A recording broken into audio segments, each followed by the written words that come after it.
I've spent the past week with the Lenovo Legion Slim 7 AMD Advantage Edition. I've gamed on it, worked on it, and watched content on it. First off though, I've got to talk about aesthetics. Now, make no mistake, this is a gaming laptop. It's got some serious power under the hood. However, it's a much more understated and refined design than you might be used to seeing in the gaming laptop niche. One that could easily pass for a work laptop, that can also be used to play AAA titles on your lunch break. Now obviously we've got to talk about specs. So this one I've got right here comes fully loaded. It's got an AMD Ryzen 9 6900HX along with Radeon 6800S graphics.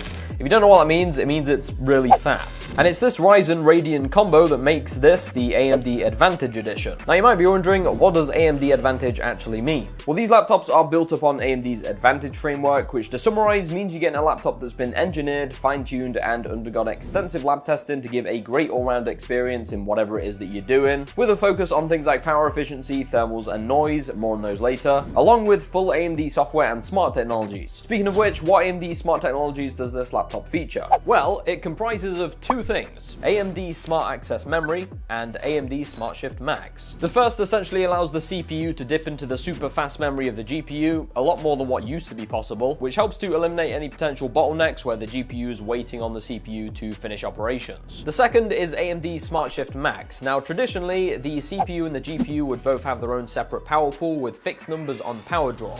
But this could potentially pose a problem if, for example, you're doing a task that is way more demanding on the CPU than the GPU. Now with Smart Shift Max, they basically share one pool and power can be dynamically shifted between the two. So if you're doing a particularly CPU intensive task, for example, the GPU can be like, hey, I don't need this power right now, you can have it, and vice versa. Pretty cool. Now, one thing that's very important to me when it comes to laptops is the feel. What does it feel like? Well, I'm pleased to report that despite being extremely slim, it's also very solid. The entire chassis, including the ports and all the edges, is cold to the touch, being made of aluminum. And side note, it's actually way less fingerprint prone than I thought. So if you're like me and you find yourself constantly having to wipe fingerprints off your laptop, you shouldn't have too much of a problem here. General usability is fantastic. There's a few features I wanted to highlight. I love the keyboard. Writing scripts on this thing feels great. The keys are super tactile. It's got a fingerprint scanner built into the power button. Very handy. And you probably also noticed it's actually got a numpad, which is great for when I'm doing like spreadsheets and other businessy related stuff. Trackpad could have been a little bigger, but it's nice and responsive with satisfying clicks. And the right side of the laptop has a headphone jack along with a webcam privacy filter switch, which disables the webcam on a hardware level for that extra peace of mind. So how does this laptop perform in the real world? Well, I edit a lot of videos and usually I'm dealing with 4K footage, transitions, effects. It's very demanding on hardware. Honestly, it's getting pretty difficult to tell the difference between a laptop and a desktop when it comes to productivity tasks. We're at the point where a laptop really can replace a desktop, which is great. It means that if I'm ever on the go and I need to edit a big project, it's a very enjoyable experience. You're essentially getting all the power you need in a slim, portable 16-inch package. Although I'd recommend that you spec it as you want it from the factory, since upgradability is a bit limited. Storage options are up to 2 terabytes. There's no secondary SSD slot here. There are, however, 2 RAM modules. The first is 8 gigabytes of soldered DDR5. The second slot is upgradable. You can spec it with an additional 16 gigabytes from the factory for a total of 24 gigabytes, which is plenty for most people. Now, as a work laptop, it's got all the important features I need: full-size SD card reader, full-size USB-A ports, and a full-size HDMI port in case I want to hook it up to an external monitor. The screen is also fantastic, both for watching content and particularly for productivity tasks and browsing the web. That slightly taller 16:10 aspect ratio really makes all the difference here. And yes, if you're wondering, you can lift the lid one-handed. I like that. So what about gaming? How does the AMD Advantage Edition laptop fare? Well, like I mentioned earlier, you can be working on this thing 1 minute and playing AAA titles the next. I'm not really into competitive FPS if I'm being honest, but the 165Hz display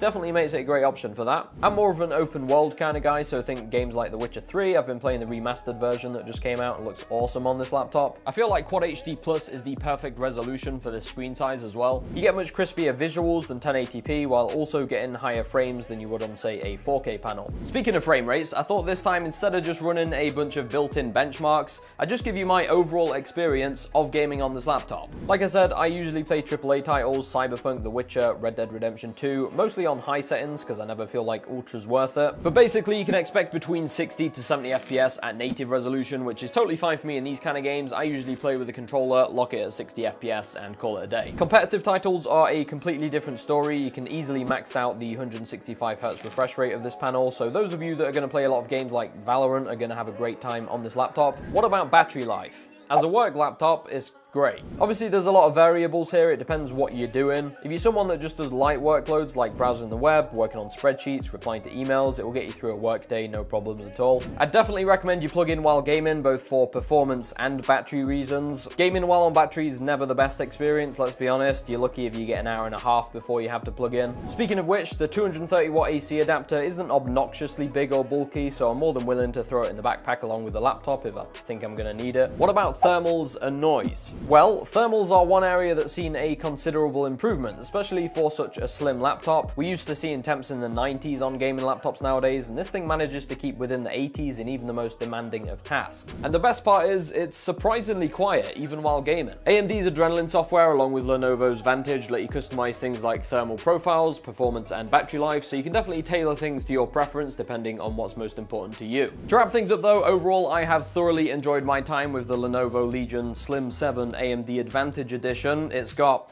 actually useful features like an SD card reader, fingerprint scanner, a numpad, and loads of ports, and these are all things that are sometimes overlooked on gaming laptops. It's got plenty of power for productivity and 1440p gaming, all while remaining slim, solid, and in a well-refined chassis that doesn't scream, "I'm a gamer." Maybe I'm just getting old, but I find that kind of cool. If you want to check it out, I'll leave the links down below in the descriptions. Feel free to drop a comment if you got any questions and I'll get back to you. Once again, huge thanks to AMD and Lenovo for letting me check out this laptop. Drop a like if you enjoyed, subscribe if you're new, and I'll catch you all in the next one.